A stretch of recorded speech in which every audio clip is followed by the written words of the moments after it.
Te invitamos a inscribirte y participar por medio de www.buyerdiscoveryweek.com, donde podrás encontrar un amplio portafolio de speakers, eventos y más. No te pierdas este gran evento.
Muy buenas tardes para todos y bienvenidos a nuestro segundo día de Digital and Innovation Week 2020.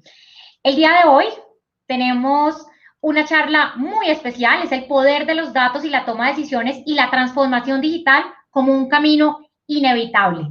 Johnny, por favor, cuéntanos quién es nuestro invitado especial del día de hoy. Estás en mute. Gracias, Carito, parte de esta nueva realidad. Bueno, hola a todos, buenas tardes en la región. Pues quiero presentarles, tenemos hoy con nosotros a Joaquín González. Esto es gracias a Luca, que es la unidad de Big Data e Inteligencia Artificial del Grupo Telefónica. Él es economista, su formación por parte de la Universidad Complutense en Madrid, también es Agile Coach y tiene una especialidad en metodologías ágiles para la gestión de proyectos. También es líder consultor con más de 35 años de experiencia en grandes compañías de tecnología como Siemens, Ericsson, y pues él está aquí ya con nosotros para comentarnos qué viene en la transformación digital. Bienvenido, Joaquín. Muchas gracias por acompañarnos. Johnny, muchas gracias, Carolina. Un saludo para todos. Hablar de transformación digital es hablar seguramente de una no empresa, o de una empresa digital, o de un nuevo mundo digital. Lo que os voy a contar, bueno, antes de nada, sí que es una frase. Stratium, una compañía nativa digital de origen español, muy relacionado con Luca desde hace mucho tiempo, con Telefónica en particular, tiene una larga trayectoria de más de 15 años en procesos de transformación digital para empresas de diferente tipo, públicas, privadas, semipúblicas, perfil, tamaño, sector, etcétera. Algunos de los nombres lo tenéis ahí delante. Resaltar eventualmente, porque se suele hablar muy a menudo de BBVA como el modelo de un banco, de una empresa tradicionalmente pesada, grande, muy física, y que es reconocida un año tras otro, recientemente por la revista The Banker en Inglaterra, como el banco más innovador y más digitalizado del mundo, cuyos productos además han sido reconocidos por diferentes firmas consultoras, como por ejemplo Swap y algunos productos digitales de que dispone, pues como innovadores dentro del sector. Tenemos obviamente la satisfacción de ser los responsables de la transformación digital de BBVA a través de una compañía, mitad BBVA, bueno, 51% para ser precisos, y 49% Stratio, que se llama Datio, que es la responsable, ya digo, de la transformación digital del banco. Cuando hablamos de transformación digital, es inevitable hacernos unas preguntas. Esas preguntas son las que tenemos en la pantalla en este momento. La primera es ¿por qué? Y podemos, en estos momentos que estamos viviendo, decir que, hombre, la transformación digital, ¿por qué? Pues por la pandemia. Creo que sería un error, porque la pandemia más tarde o más temprano dejará de existir. Y la transformación digital no parece. Y de hecho, además, como acabo de decir, tenemos una experiencia larga de más de 15 años trabajando en proyectos de transformación digital con empresas. Es algo que viene desde mucho antes de la pandemia.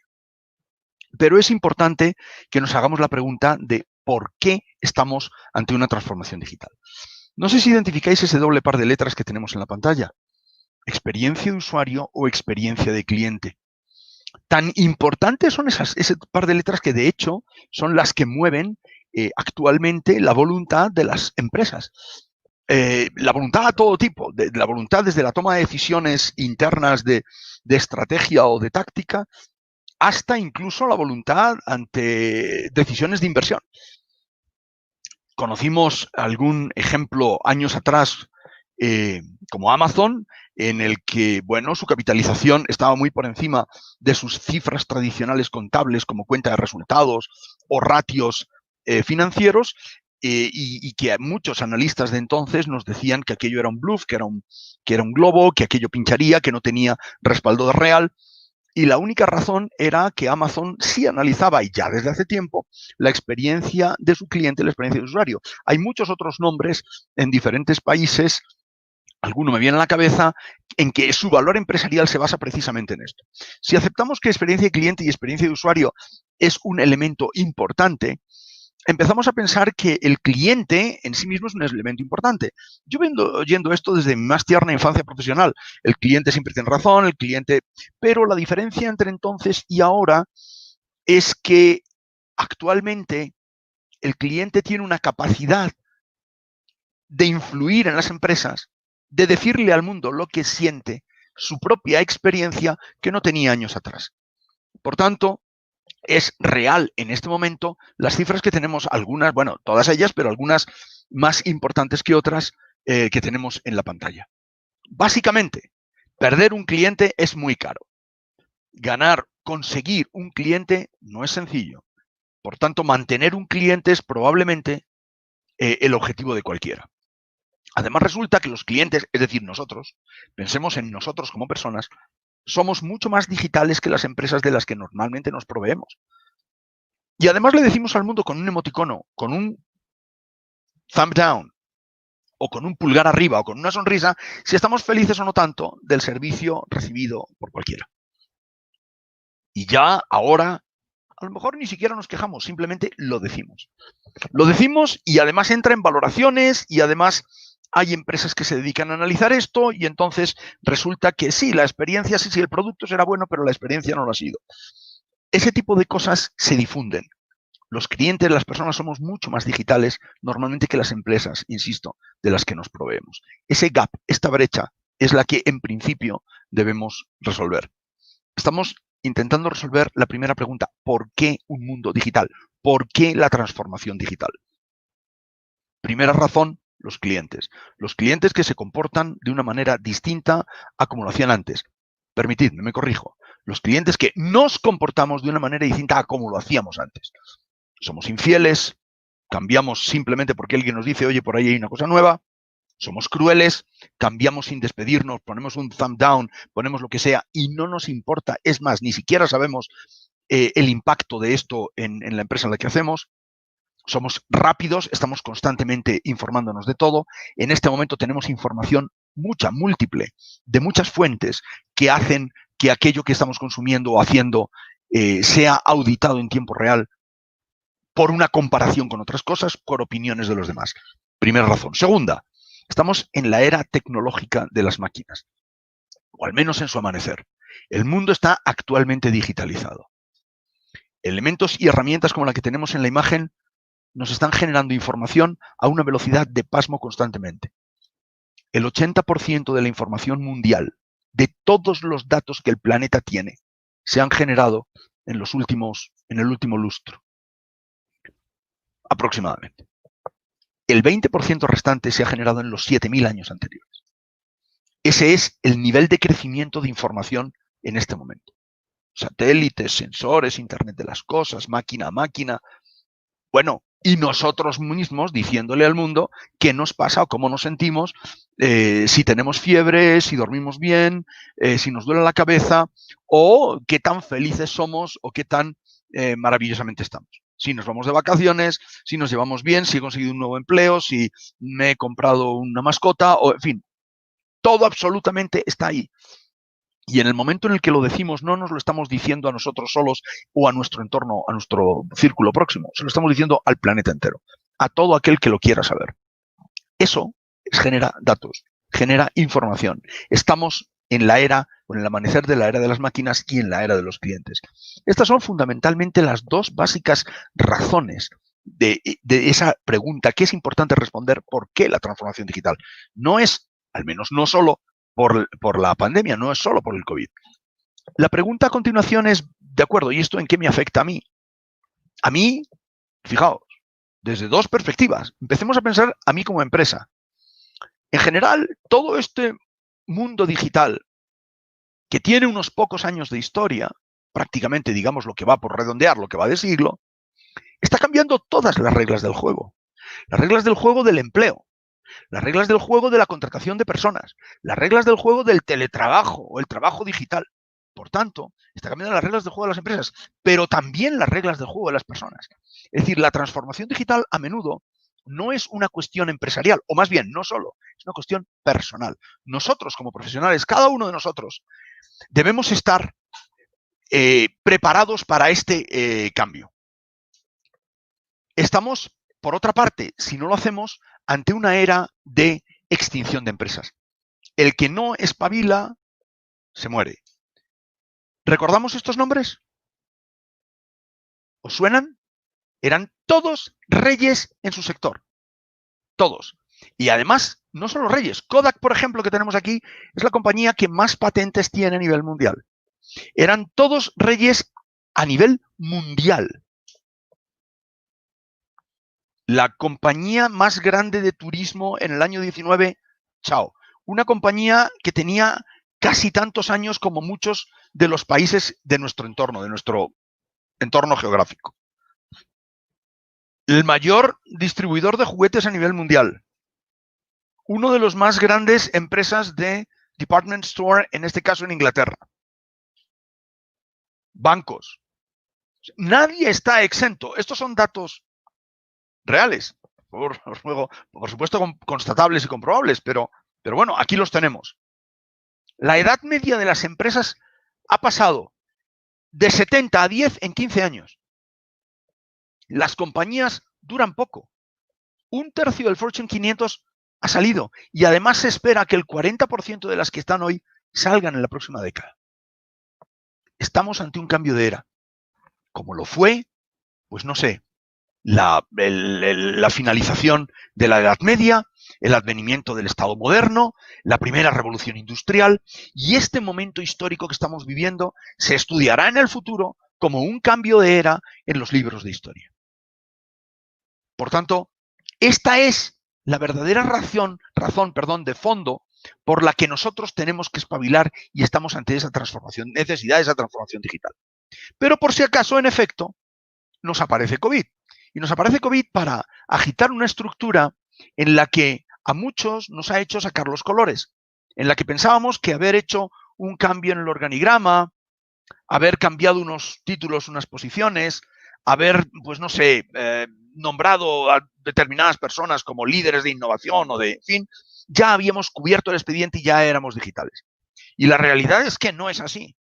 La realidad es que la digitalidad no es una pose, no es una imagen, es algo de verdad.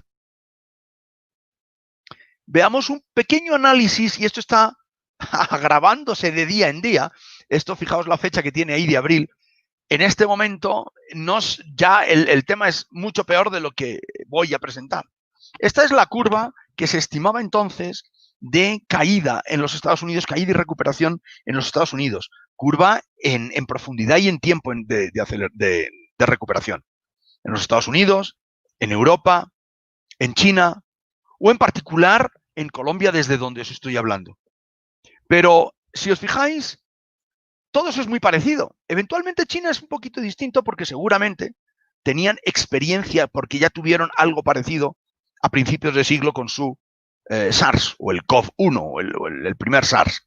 Y alguna experiencia casi de rebote con el MERS que hubo años después. Es curioso, en los últimos 100 años ha habido 4 pandemias, en los últimos 20, 3 de esas 4. Es decir, esto es un tema, estas zoonosis que parecen casi hasta recurrente. Aviso a navegantes. Este es el perfil de salida. Actualmente, hoy leía una noticia del Fondo Monetario Internacional en el que se estima que, por supuesto, nuestro continente, me refiero al continente americano, es el que más está sufriendo económicamente esta situación, con una caída del PIB de entre el 7 y el 8%. Más que ningún otro, más que Europa, que está entre un 8 y un 9%, más que Europa, que está un 7%, más que Asia, que está en torno a un 3%, más que África, que está en torno a un 4%. Y además la recuperación, estimado según el Fondo Monetario Internacional, en noticia que leí esta misma mañana, no esperamos recuperación hasta por lo menos, hasta igualar las cifras que hemos dejado atrás, hasta por lo menos el año 2025. Esta es la situación. Esta es la situación económica.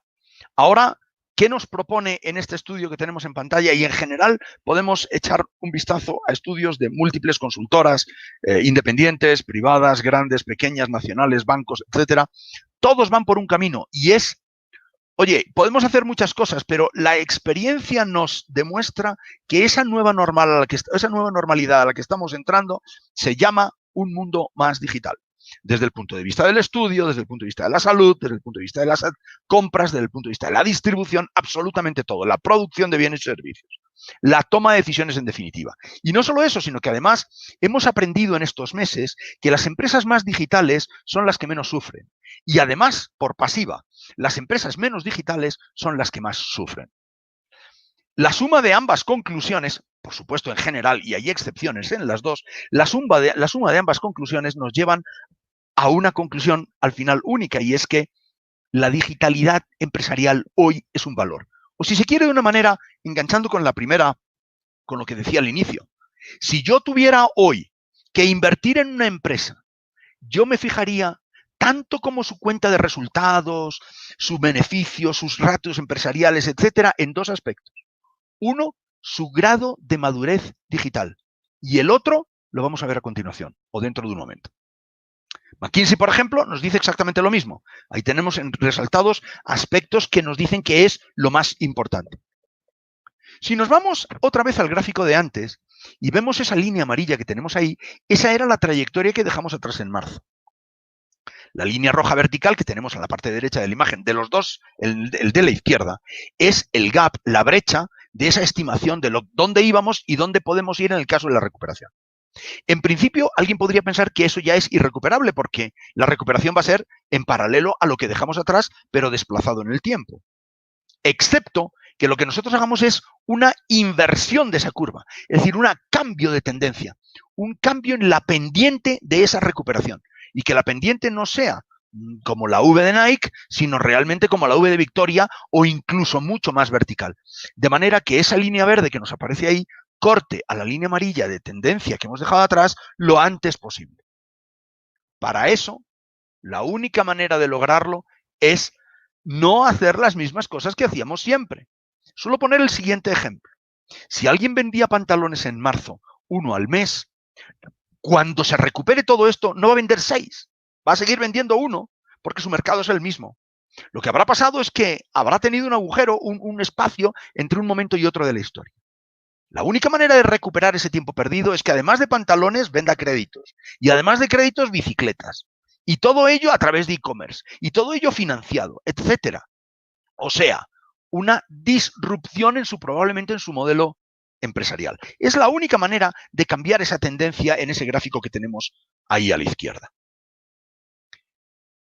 Y aquí viene la segunda que os prometía. Decíamos, si yo tuviera que invertir en una empresa, me fijaría en su grado de madurez digital y en otra cosa. ¿Cuál? En cómo, cuántos y cómo maneja sus datos. La información. Hoy, los datos y la información son el activo más importante de cualquier empresa en el mundo.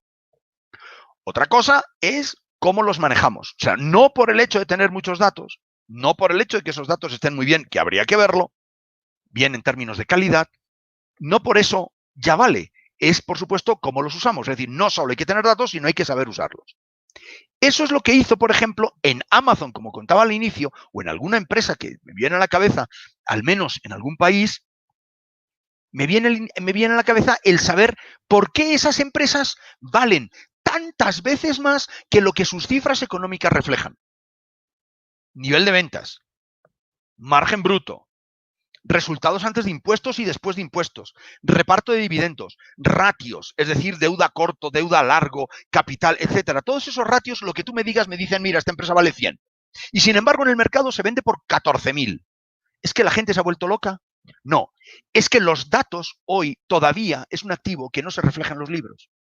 Los datos, la información, la madurez digital son activos que hoy no se reflejan a la hora de valorar una empresa desde el punto de vista tradicional, antes de la revolución o de este cambio enorme de paradigma que estamos viviendo. Ese es el nuevo dato.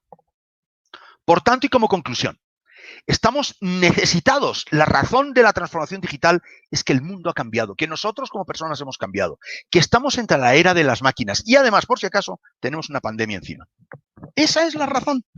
Si esa es la razón, concluyamos 3 cosas.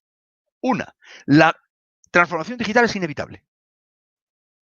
No, nos pongamos como nos pongamos, lo vamos a tener que abordar.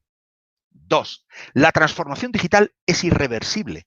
No es una moda. Como os decía al principio, llevamos ya más de 15 años trabajando en esto con empresas de diferente perfil, etcétera, sector, tamaño. Y 3, y eso sí que tiene que ver con la pandemia, la transformación digital es urgente. Quisiera poner en vuestras mentes una reflexión. Todas las empresas están en este momento, en este modo de transformación digital. Unas con más éxito, otras haciéndolo mejor, otras con menos éxito o haciéndolo no tan bien. Pero todas, os lo aseguro, están pensando en esto. Unas piensan que la transformación digital es un tema de tecnología. Otras piensan que la transformación digital no es tecnología, sino otras cosas. Pero la siguiente pregunta, a aceptar que la transformación digital es inevitable, es irreversible y además ya es un tema urgente, porque si no lo hago yo, lo va a hacer alguien en mi lugar y me va a sacar del mercado, como salieron de la noche a la mañana algunos de los nombres que hemos visto. La siguiente pregunta es, oye, ¿y esto de la transformación digital qué es? Muy bien. Si abordamos esa pregunta, yo lo primero que quisiera traer a vuestras mentes es una pregunta a su vez. Estos nombres que tenemos en pantalla, estas empresas que identificaos seguramente todos, ¿diríamos que necesitan digitalizarse? Para empezar, todas ellas son nativas digitales, primera en la frente. Es decir, son empresas que han nacido en los últimos 20 años.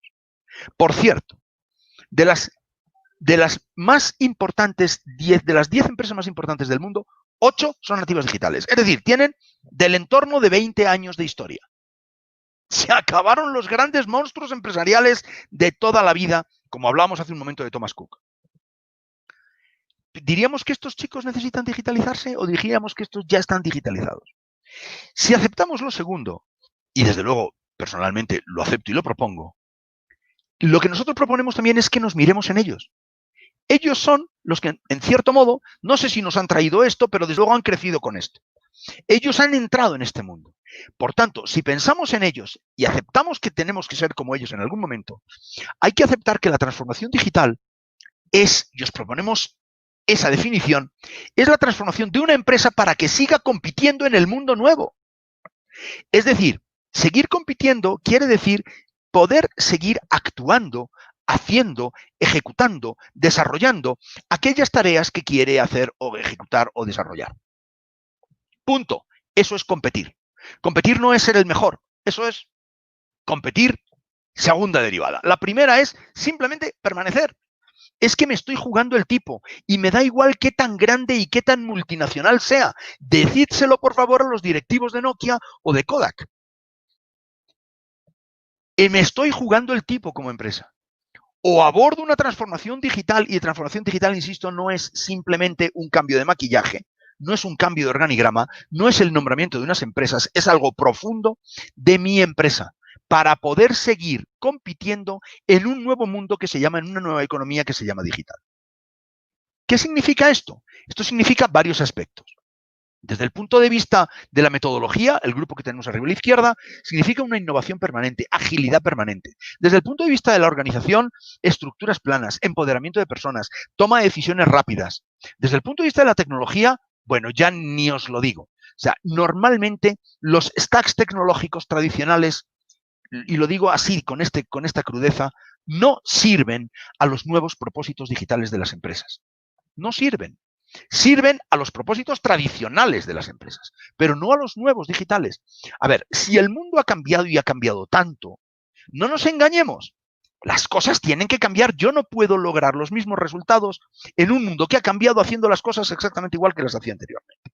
Y desde el punto de vista de modelo de negocio, lo que tenemos arriba a la derecha: obsesión por el cliente, ausencia de fronteras verticales y horizontales, un nuevo ecosistema, un nuevo ecosistema de relaciones con mis partners hacia arriba y hacia abajo de mis aguas, digamos, del canal comercial.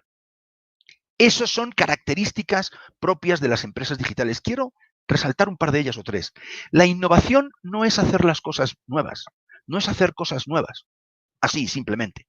La innovación es innovación cuando aquellas cosas nuevas que yo hago se compran, se adquieren, generan un mayor CX o UX en las personas o en el colectivo de empresas o personas a quienes se dirige. Es decir, la innovación no es un tema autorreferencial, no es fíjate qué bueno soy que estoy haciendo las cosas de una manera nueva. No, no hagas las cosas de una manera nueva, haz las cosas de una manera aceptada por tu cliente. Segundo, ausencia de fronteras. Ausencia de fronteras, inmediatamente pensamos en geografías. No, pensemos en vertical. Hay compañías como Amazon, ¿qué es Amazon? ¿Una librería? ¿Qué es Google? ¿Un buscador? Pues preguntémoselo a Alphabet. Google hace 2 años compró 85.000 vehículos en Estados Unidos, 85.000 vehículos autónomos. Para ser un buscador, Google tiene licencia de banco en Inglaterra. Para ser un buscador, Rappi, una compañía de hace 5 años que nació en Colombia y que tiene una capitalización por encima de 3.000 millones de dólares, que nació como repartidor de pizzas y sigue siéndolo. Luego alquiló patinetas eléctricas, ha explorado en el sectores de salud, vende créditos. ¿Qué son? Son compañías que son perfectamente horizontales en su concepto. Mi objetivo no es hacer las cosas que vengo haciendo los últimos 50 años. Mi objetivo es continuar haciendo cosas los próximos 50. Y si para eso tengo que cantar y bailar, canto y bailo. Esa es la ausencia de fronteras. Y luego, por supuesto, desde el punto de vista tecnológico, coste y competitividad. Quisiera enfocarme en aquellos 3 aspectos fundamentales. Enfocándonos en esto, la transformación digital implica transformar 4 aspectos de la empresa. Hombre, podríamos hablar de 6, de 8, de 3, pero con estos 4 abordamos todo de una manera comprensible. Metodología de trabajo. Yo ya no puedo trabajar como he venido haciéndolo. Estructura y organización. No me vale la estructura y la organización que he trabajado tradicionalmente. Esa ha sido magnífica, me ha traído hasta aquí. Pero me juego el tipo si sigo apoyando, si sigo apostando por algo que viene de una historia que fue modelo de negocio y, por supuesto, tecnología. Cuando mi modo de trabajar, mi estructura y mi organización, mi modelo de negocio y mi tecnología se implementan en la empresa, se aplican, se reproducen y empiezan a ponerse en práctica por un colectivo amplio de personas, es cuando empieza a generarse algo que es la cultura. La cultura, por desgracia, no es un botón que se aprieta y ya. No es una presentación de PowerPoint que dice, no, nosotros tenemos cultura digital. No, la cultura es algo, es una función derivada de todo lo anterior, que solo la lograremos cuando todo el colectivo empresarial respire la misma manera de operar. Es decir, la cultura se logra cuando todos, no solo el nivel directivo, el segundo, el tercer nivel, no, toda la compañía, a todos los niveles, ha aceptado, aprehendido, adoptado esa nueva transformación digital. Si vemos eso y nos volvemos a mirar en los chicos de antes, la siguiente pregunta es, oye, ¿y ellos qué tienen en común? Estos chicos que inventaron o que nacieron con el mundo digital, ¿qué es lo que tienen en común? Os voy a proponer 4 aspectos. 1, agilidad. Pero agilidad en el sentido de que yo tengo que ser más rápido que yo mismo. Es decir, si yo antes hacía las cosas a una velocidad, ahora las tengo que hacer más rápido. Y mañana más, y mañana más. No se trata de mantener una agilidad, es que yo tengo que ser más rápido que yo mismo. Es un crecimiento en una agilidad exponencial, primero. Segundo, obsesión por el cliente. Pero obsesión por el cliente no es todo para el cliente, por el cliente, pero sin el cliente. No, es todo para el cliente, por el cliente y con el cliente. Dicho de una manera, yo hago una pregunta que es disruptiva y es muy difícil. Pregunto, ¿la organización de nuestras empresas, quién la decide? Normalmente la dirección. ¿En base a qué? ¿Ha consultado con los clientes? ¿Le hemos preguntado al cliente cómo quiere que nos organicemos? ¿Le hemos preguntado al cliente cómo quiere que organicemos nuestros procesos? Ahí estoy hablando de Customer Journey, de Business Journey. Tradicionalmente las empresas, por utilizar estos 2 términos, solo se fijaban en el Customer Journey. Mis procesos son la mejor manera de trabajar yo. Y así ha sido tradicionalmente, no nos engañemos. En este momento ya no es así. Yo tengo que organizarme yo como mejor requiera mi cliente. Incluso aunque para eso tenga que cambiar mi manera de pensar. Esa obsesión por el cliente, ese conocimiento del cliente que yo necesito tener esférico, no únicamente el conocimiento plano que me dice cómo mi cliente se relaciona conmigo en la relación que yo he tenido tradicionalmente con él, sino yo quiero conocer a mi cliente en toda su realidad, porque quién sabe si yo le puedo ofrecer productos digitales que hacen que ese cliente se quede mucho más cerca de mí, porque tiene ahí una carencia, algo que necesita y que no está encontrando quién se la solucione. Y lo mismo da un crédito que vender bicicletas. Esa es la ausencia de fronteras a las que yo hacía anteriormente mención. 3 canales digitales. Yo suelo decir que las empresas tenemos que estar preparadas para poder vender como vendíamos antes. Ni que decir tiene, por supuesto, de los canales digitales. Eso, por supuesto. Y además, canales digitales u omnicanalidad, entendida ampliamente, quiere decir que cualquiera que sea el medio con el que yo me relacione con mi cliente, por detrás es un único proceso. No tantos procesos como canales se generen, sino uno al final, porque si no, estoy siendo ineficiente. Y 4, información en tiempo real. Es decir, inteligencia del dato. Estas 4 características son características que tienen todos esos dragones digitales que hemos visto hace un momento. Esas son las grandes 4 características que tenemos que tener en la empresa y que tenemos que movernos, si se quiere, desde el punto de vista de OKR como gran objetivo. Listo. Si aceptamos por qué y aceptamos qué es transformación digital, la siguiente pregunta es, oye, ¿y esto cómo se hace? Opción 1. Nombramos a Francisco el listo, a María Luisa la chica rápida y que hagan algo. De eso he visto mucho. Hoy no tenemos tiempo para eso. Hoy no tenemos ya tiempo para ensayo y error. Nuestra propuesta es, para abordar un proceso de transformación digital, tengamos un plan. Y además, el plan a lo mejor no nos vale en una empresa grande a nivel corporativo, porque nuestra realidad en cada una de las diferentes áreas en donde nos movemos es distinta. Por tanto, tener un plan a lo mejor a nivel corporativo, en este caso, podría no valer. Dicho de otra manera, y os voy a poner un ejemplo, BBVA no tiene un solo plan, tiene un plan por país. Digo, hablando de BBVA, que hablaba de él hace un momento. Ese plan nace con saber dónde estoy hoy, cuál es mi grado de madurez. A partir de ahí, a partir de identificar cuál es mi grado de madurez y saber a dónde quiero llegar, que tengo que también saberlo, tengo identificado cuál es ese gap, cuál es esa brecha entre donde estoy y quiero lograr. Eso debe presentarse en un plan muy concreto, en acciones muy concretas que tienen que tener en cuenta al menos 5 factores.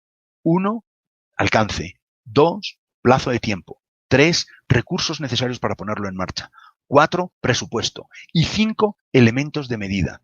Yo no puedo abordar un plan sin elementos de medida, entiéndase OKRs y KPIs, para saber en cada momento si el recorrido de ese plan está yendo por donde debe. Yo no puedo llegar al final para descubrir, uy, fíjate, es que me equivoqué por el camino en la etapa 2. Eso no puede ser.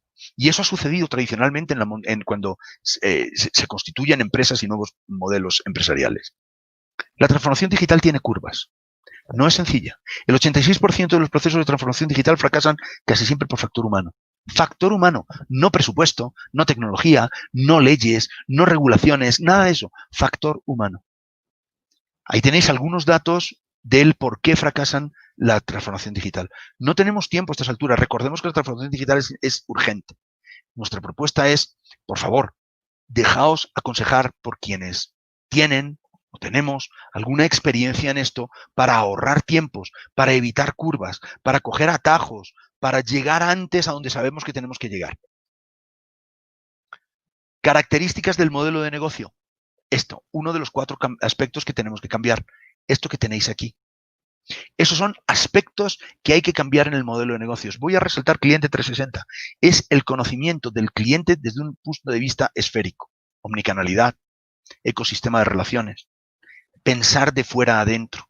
Es decir, mis procesos, ¿quién los dicta? ¿Mi cliente o yo? Desde el punto de vista de metodología, algunas pistas. Agile como gran palabra. Ya y disculpadme.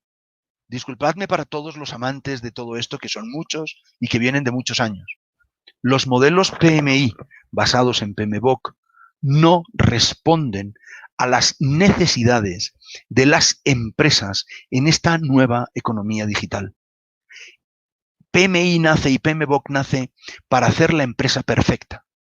Hoy los ciclos económicos son tan cortos que la empresa perfecta no existe. Existe la empresa buena. Y yo no tengo tiempo para madurar mis experiencias, porque cuando las quiero poner en práctica y las quiero madurar todo aquello que he aprendido en el último ciclo, ya tengo que empezar de nuevo porque el ciclo me ha cambiado. Por tanto, solo este fundamento lógico, racional de fondo, hace que metodologías de trabajo tradicionales no apliquen en este momento. Al menos no en lo que estoy pretendiendo llevar, que es construir soluciones para el mercado, para el cliente. Aquí no estamos construyendo puentes, ni obras públicas, ni ese tipo de cosas a los que a lo mejor esa metodología pues puede tener un cierto sentido. Estamos construyendo empresa. Desde el punto de vista de la organización, las palabras clave son empoderamiento de las personas, organizaciones planas, toma de decisiones rápidas, delegación de responsabilidades.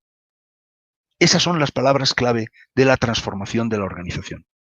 Y de la transformación de la tecnología, la palabra clave es probablemente inteligencia artificial. O si se quiere, inteligencia. Inteligencia se llega desde el conocimiento, al conocimiento desde la analítica y a la analítica desde los datos. Por tanto, en esa secuencia, el dato es la harina y la levadura del pan que queremos construir. Y la tecnología que está por debajo para poderlo poner en marcha se llama Big Data. Esto, no existía hace 20 años. Modelos como BI, ERPs, CRMs, tienen 30 años. Más de 30 años muchos de ellos. Insisto, ¿responden a una necesidad? Sí. ¿A qué necesidad? Aquella necesidad, no a la necesidad de la transformación digital. No estoy queriendo decir que eso no funcione. Lo que estoy queriendo decir es, ¿dónde ponemos el foco? ¿Dónde ponemos el foco? En la parte derecha, si hablamos de datos, si hablamos de inteligencia artificial, si hablamos de Big Data, de todo esto que acabo de mencionar, se nos abre un nuevo mundo. Ese nuevo mundo se llaman datos, y esos datos se llama gobierno del dato, calidad del dato, analítica, procesos inteligentes, aplicaciones inteligentes. Y no, los CRMs no lo son, no, los ERPs no lo son. Tienen la lógica de negocio embebida en la propia aplicación. Eso no quiere decir que no tengamos, por supuesto, elementos algo parecido a un ERP para resolver los problemas de empresa que un ERP resuelve. Por supuesto que sí. El tema no se trata de quitar eso. No, se trata de dónde pongo el foco de aquello que no tenía. Históricamente las aplicaciones nacen de esa manera, en ese ejemplo que tenemos. Ahí se generan los datos, tenemos CRPs, tenemos RMs, CRMs, contabilidad. Cuando esos datos empiezan a crecer, empezamos a construir, y esto es historia, empezamos a construir data warehouses, bodegas de datos, donde metemos ahí procesos ETL, no quiero entrar en aspectos técnicos, pero todos los datos que tenemos distribuidos en las diferentes aplicaciones, los ponemos en común para intentar trabajar con ellos con herramientas que se llaman de BI, de inteligencia de negocios, para hacer informes, dashboards, gráficos, magníficos, informes que me dicen qué es lo que ha pasado. Todos esos datos se llaman estructurados, están en tablas perfectamente estructuradas. Cuando eso sigue creciendo, ya las herramientas de BI no son capaces de trabajar con tal cantidad de datos y entonces tenemos que hacer subconjuntos de estos data warehouses, de estos almacenes, de estas bodegas de datos para construir data marts, que son subconjuntos de lo anterior. Llegan los años, el nuevo siglo, y entonces aparecen redes sociales, vídeo, audio, aparece Internet de las cosas. El 80% de la información que tenemos hoy en la empresa es información no estructurada. No estructurada, es decir, Words, PDFs, audios, vídeos, etcétera. Esos no son datos estructurados con los que una herramienta de BI trabaje, una de esas herramientas que tiene tradicionalmente historia. Entonces, ahora lo que empiezan a crearse son lagos de datos. Lagos de datos con nombres propios que tenemos ahí, que empiezan a trabajar ya con información sí estructurada, información no estructurada, con todo ello mezclado. Pero para poder trabajar con ello, las herramientas de BI no me valen. Y entonces aparece una tecnología que se llama Big Data. Big Data que tiene dos grandes características. Una, me permite trabajar con una cantidad de datos ingentes. Herramientas de BI no me permiten eso. Y dos, me permite trabajar con datos de un tipo y de otro. Herramientas de BI no me permiten eso. ¿Esto a dónde me lleva? A empezar a generar algo que se llama analítica de negocios. No inteligencia de negocios, sino analítica. BI era una inteligencia muy básica, era una información de negocio muy básica, era una información forense. ¿Qué es lo que ha pasado? Pero yo, además de qué es lo que ha pasado, necesito saber por qué ha pasado. Y BI no me responde. Necesito saber, oye, ya que sé qué ha pasado y por qué no me dices qué va a pasar? Y BI no me responde. Ahí entramos en analítica avanzada. Y ya que me dices qué ha pasado, por qué ha pasado y qué va a pasar, ¿por qué no me dices qué es lo que yo debería hacer? Y ahí entramos en analítica prescriptiva, que por supuesto es también avanzada. Todo esto no está por el lado izquierdo de la diapositiva que tenemos. Todo esto es lo que surge de un mundo nuevo. Este nuevo mundo, todo este stack tecnológico es lo que tenemos aquí, que es la importancia del dato en su esencia.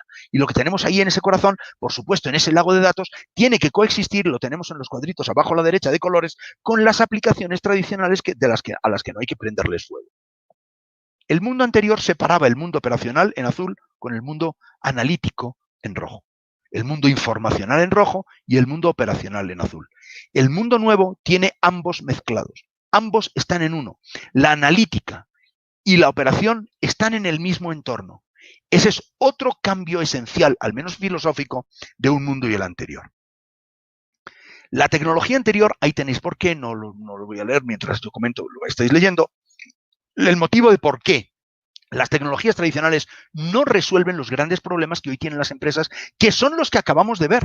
Conocimiento del cliente, agilidad, analítica, creación de producto digital, innovación permanente, etc. Se trata de foco. ¿Dónde me enfoco yo? ¿En aplicaciones de los años 80 o en aplicaciones nuevas? Esa es la gran decisión que yo tengo que tener. Yo me puedo enfocar en eso que tengo ahí escrito a la derecha, a la izquierda. Fijaos los años. Los años en donde surge un ERP es desde los años 90, un CRM desde los años 90, un BPM de los años 90. Los data warehouses son anteriores a los años 90 o en lo que tenemos a la derecha. Es un tema de decisión, de esfuerzo. Todo lo que tenemos arriba, esas grandes aplicaciones, todo eso es una situación tradicional de empresa. Esa situación tradicional de empresa hace que cuando queramos hacer analítica, y hemos dicho que era una de las características comunes de todos esos dragones digitales, y es que hacían analítica en tiempo real. Resulta que en ese modelo, en ese esquema que tenemos ahí, que es una empresa tradicional, ahí tenemos el área de contabilidad, el área comercial, el área de recursos humanos, el área de producción, el área de logística, el área no sé qué, cada uno con su entorno, en su estado. No digamos si además eso son diferentes líneas de negocio o diferentes países. Al final resulta que los modelos analíticos que estas empresas aplican, en el mejor de los casos, la mitad de ellos se aplican desde el punto de vista de negocio. Tiene 7 veces más esfuerzo, y estos son datos empíricamente contratados, al menos por nosotros, en empresas con las que hemos trabajado. 7 veces más esfuerzo en términos de full-time equivalente, es decir, de recursos humanos. Segundo gran problema, las aplicaciones que tienen las empresas tradicionales no son inteligentes. Esto quiere decir que la lógica de negocio está embebida en la propia aplicación. El ERP tiene la lógica embebida, por eso la instalación de un ERP medianamente grande puede llevar años a una empresa. Esa parametrización de ese ERP, es decir, meterle la lógica de negocio, embeberla y meterla dentro, no es sencillo. Y además, al final, resulta que incluso la empresa se va a tener que adaptar a cómo funciona ese ERP en mayor o menor medida. Eso es una experiencia que hemos vivido las empresas tradicionalmente en estos últimos años, yo diría que todas. Hoy la digitalización no es, ya he contratado un ERP, listo, ya me he digitalizado. Pues que Dios te pille confesado. Eso no es hacerse digital. Ese es otro de los grandes problemas que tienen las aplicaciones. A eso se le llama no inteligente. ¿Qué es una aplicación inteligente? Un proceso, si quiero una aplicación que yo tengo por un lado y una analítica que tengo por otro.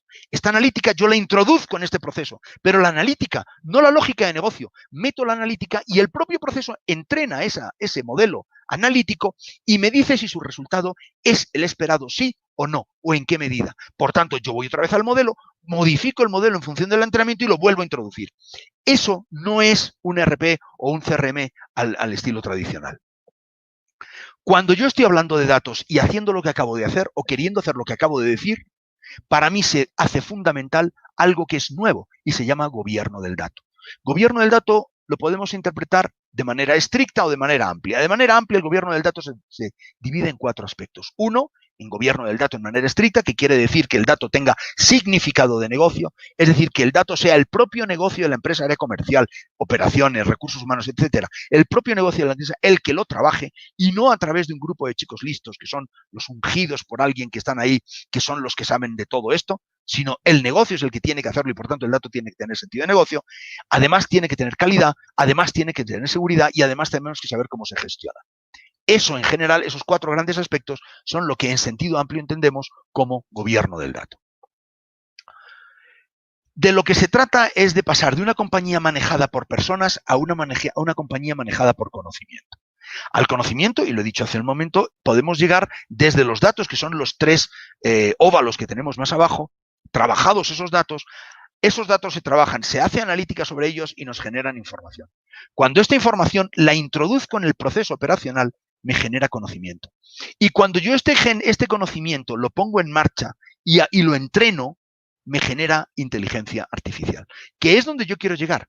Yo como gestor de empresa, por utilizar el mismo modelo, si se quiere, metodológico de Mike Cohn, yo como director de empresa requiero que mi sistema me recomiende qué hacer para que mi toma de decisiones sea más eficiente.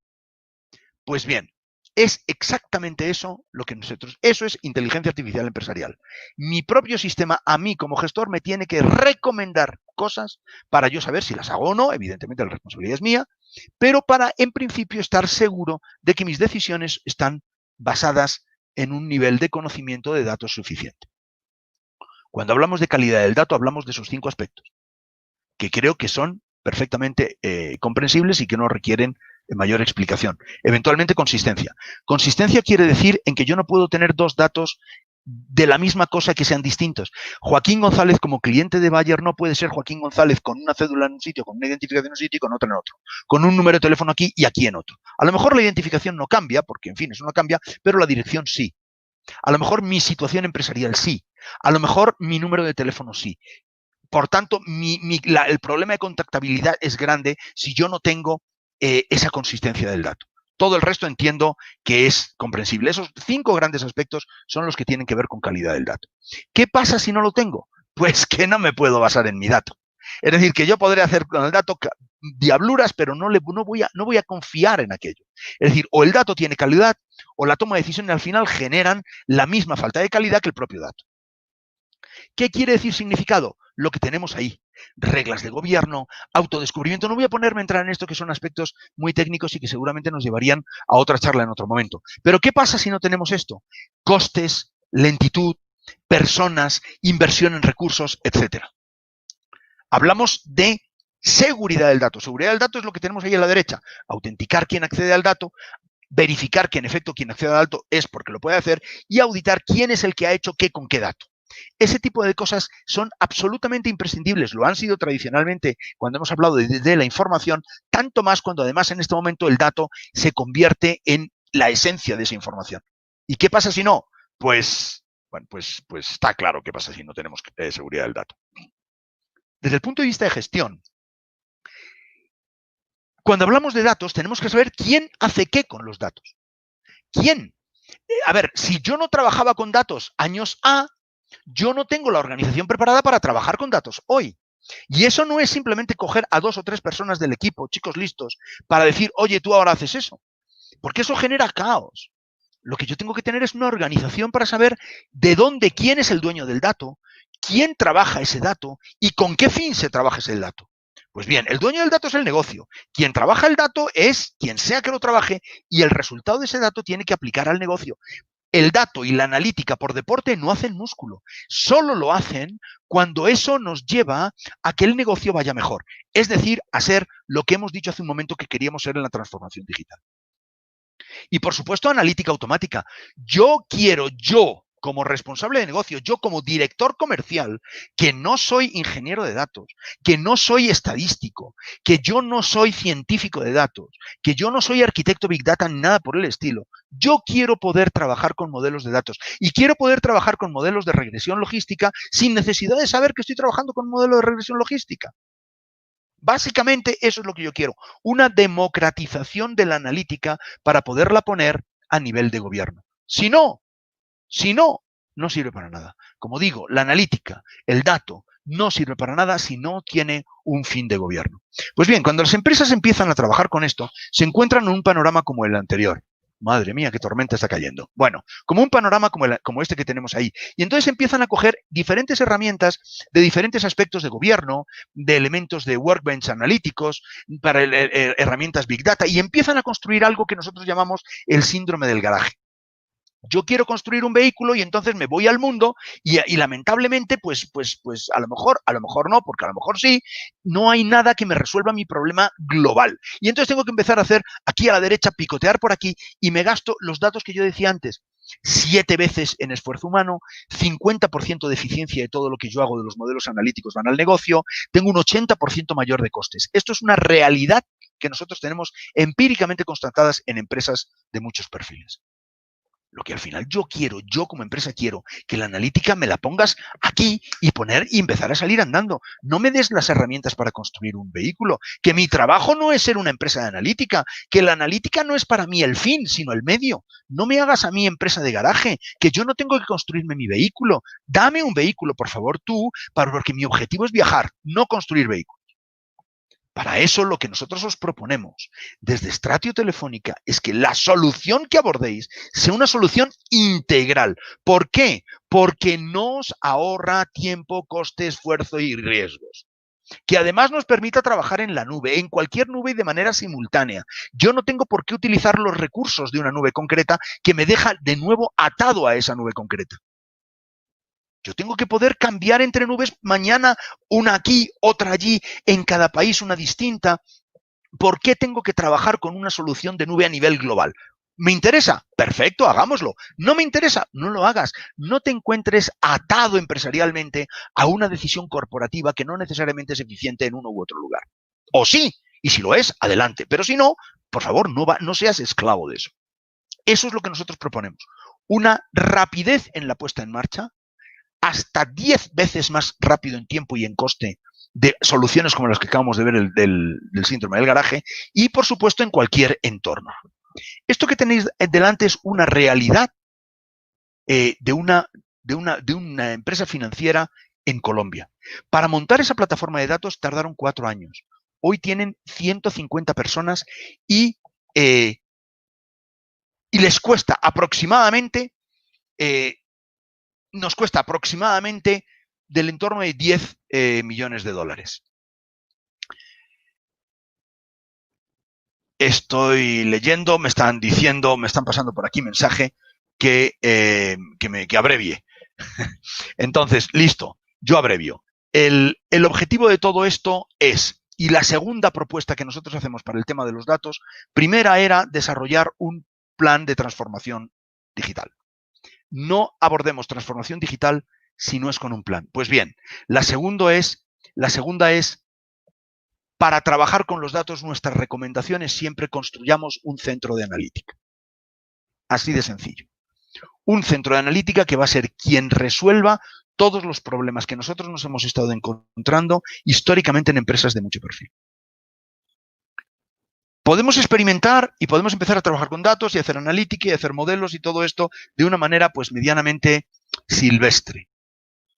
Pero al final, si queremos ser eficientes, esta es la solución. Por tanto, y en resumen, transformación digital, ¿por qué? Porque toca. ¿Cómo? Con un plan. Datos como parte esencial de la transformación digital, ¿cómo? Con un centro de analítica. Esta es nuestra recomendación, nuestra propuesta en base a nuestra experiencia. Y hasta aquí quería contaros. Estoy a vuestra disposición si tenemos alguna pregunta. Excelente, Joaquín. Muchísimas gracias. Tenemos a todos los equipos muy contentos con esta presentación. Hemos abordado desde la transformación digital, economía digital, la necesidad imperativa de hacerlo, el poder de los datos, y tenemos un sinnúmero de preguntas. Vamos a ir con unas específicamente, dado un poco el tiempo. Pero nuevamente, gracias, Joaquín, y seguro esto seguirá aproximando a los equipos a pensar fuera de la caja y hacerlo también más cerca en este sentido. Hay una que nos menciona, tú mencionabas el vector de los datos. Ahora, ¿qué sugerirías? ¿El que provenga de terceros o generarlos? Las empresas generan datos, aunque no lo quieran, constantemente. Generamos datos. De hecho, el negocio es el dueño de los datos. Lo que recomendamos y lo que particularmente yo recomiendo es que con cuantos más datos, mejor. Es decir, ¿son suficientes los datos internos? Bueno, depende, puede que sí. Además, en una empresa como Bayer seguro que se generan muchos en muchos lugares y muy variados. Pero si además podemos acceder a datos externos, mejor, porque nos hace mucho más rica todos los resultados de los modelos analíticos. Buenísimo. Carito, estás en mute. Tenías otra pregunta. Sí, muchísimas gracias. Mónica Araya nos hace esta pregunta. Dice, en este cambio de era, todas las compañías farmacéuticas están implementando diferentes estrategias digitales. Una mala decisión en el uso de algunas estrategias. Entendiendo sería un mal paso. ¿Cuál visualiza usted es la mejor estrategia para sobrevivir a este gran cambio como compañía farmacéutica específicamente? Es una pregunta muy interesante. Vamos a ver. Si aceptamos que los datos es una estrategia fundamental, los datos no son estándar. Los datos que Bayer tiene son los que Bayer tiene, y los que una farmacéutica tiene y los que otra empresa química tiene son los suyos. Es decir, cuando yo me quiero poner el traje o la nueva chaqueta de la transformación digital o de la digitalidad, depende de mi propio talla. Es decir, yo puedo salir al mercado y montar un pret-à-porter, pero me va a quedar de esta manera. La estrategia es aquello que se haga desde dentro, o sea, con el activo que tienen las empresas hoy, que son los datos y la información, para la propia empresa. Es decir, no caigamos en la tentación de decir, hombre, como mi vecino hizo aquello, yo voy a copiar. Vale copiar la filosofía de aquello que hizo mi vecino si él le fue bien. Vale copiar que aquella estrategia tiene un fondo. Pero por favor no copiemos exactamente el color de la chaqueta, el ancho de mangas, etcétera, porque no me va a valer y no me va a quedar bien y puedo fracasar. Dicho de otra manera, la transformación digital es personal. Perfecto, Joaquín. Tenemos otra. Rosa, la innovación es entonces también transformar lo existente para ofrecer algo mejorado que pueda cubrir necesidades, no habiendo otro producto o servicio que lo brinde actualmente. También muy interesante. Fíjate, repíteme la frase, Johnny. Déjame ver si lo he entendido bien. Es ofrecer algo mejorado. ¿A juicio de quién? ¿A mi juicio o a juicio de mi cliente? Si es mi juicio, cuidadito, porque a lo mejor mi juicio no es el de mi cliente y estoy haciendo autorreferencialidad. Si es mejorado porque mi cliente entiende que es mejorado, aunque yo piense que aquello es una patata y no sirve para nada, pero él lo valora, eso es innovación. Si por el contrario, yo creo que algo es muy bueno porque me miro y digo, qué genio soy, qué bien hago las cosas, pero mi cliente no lo valora, eso no es innovación. Gracias, Joaquín. Aquí Patricia Serna nos tiene otra pregunta. Dice, entiendo el comentario, Joaquín, que tenemos que no tenemos tiempo ni recursos para equivocarnos, pero un mundo cambiante, volátil e incierto también se vale experimentar. Sí, claro. De hecho, es que cuando hemos terminado de experimentar empezamos otra vez. Los ciclos económicos de Kondratiev, de los famosos aquellos 50 años, eso forma parte de un romántico pasado. Eso no se da ya más. Actualmente los ciclos económicos, vamos, en el más loco de los casos llegan a 18 meses. Es más, probablemente ni siquiera. Decía, hemos tenido 3 pandemias en 20 años y hemos tenido 4 pandemias en 100. Después de la gripe española del año 14 o 18, no hemos tenido otra hasta este siglo. Y hemos tenido ya 3. Los ciclos económicos y en general todos los ciclos van a tal velocidad que cuando yo termino de experimentar tengo que volver a empezar. Prácticamente, por supuesto. De hecho, estamos en un ciclo permanente de experimentación. Gracias. Y una final, Inés Olano nos dice, ¿cuál es su recomendación para lograr un impacto en la cultura y mentalidad de los colaboradores? Primero, divulgación. Hay que divulgar muchísimo lo que la empresa quiere hacer, tener claro lo que se quiere hacer, primero a un nivel alto y irlo divulgando hacia abajo y ponerlo en marcha inmediatamente para que, además de esa divulgación, los resultados que se vayan tomando demuestren que la estrategia es buena. Es un aspecto muy complicado. Llegar a una cultura digital es un proceso no sencillo, no corto y que además involucra a todo el mundo. No debería quedar nadie por fuera. Cualquier persona o grupo de personas, por pequeño que sea en una organización grande, no deja de ser una piedrecita en un engranaje. Es en efecto una pregunta complicada. A ver, la pregunta es sencilla. Poner en marcha la respuesta no es tan sencillo y tiene que ver con divulgación, conocimiento, convicción, en fin. Excelente, Joaquín. Muchísimas gracias nuevamente por una excelente presentación de la transformación digital, un camino inevitable.